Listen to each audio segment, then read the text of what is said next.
Contour bonding అంటే ఇప్పుడు మనకు వ్యవసాయ భూమి ఎటవాల్గా ఉన్నప్పుడు లేకుంటే కొంత స్లోపు గ్రేడియంట్ అంటాం.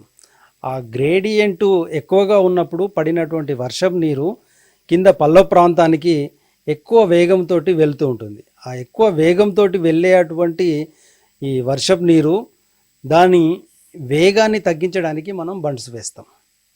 ఆ బండ్స్ అనేటువంటివి కాంటూర్ లైన్కు సమాంతరంగా వేస్తాం, లేకుంటే కాంటూర్ లైన్ పైన. కాంటూర్ లైన్ అంటే ఏంటంటే ఈ సమానమైనటువంటి ఎలివేషన్ అంటే ఎత్తు కలిగినటువంటి పాయింట్స్ అన్నిటినీ కలుపుతూ మనం ఈ చిన్న కట్టను వేయడం జరుగుతూ ఉంటుంది.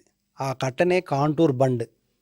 ఈ కాంటూర్ బండ్ వేయడం వలన ఈ ఏదైతే మనకు ఎక్సెస్ రెయిన్ వాటర్ ఏదైతుందో రన్ ఆఫ్ వాటర్ అంటాము, ఆ రన్ ఆఫ్ వాటరు వేగంగా కిందికి వెళ్లకుండా ఆ బండ్ దగ్గరే ఆగి భూమి లోపలికి ఇంకి గ్రౌండ్ వాటర్ని డెవలప్ చేయడం జరుగుతూ ఉంటుంది.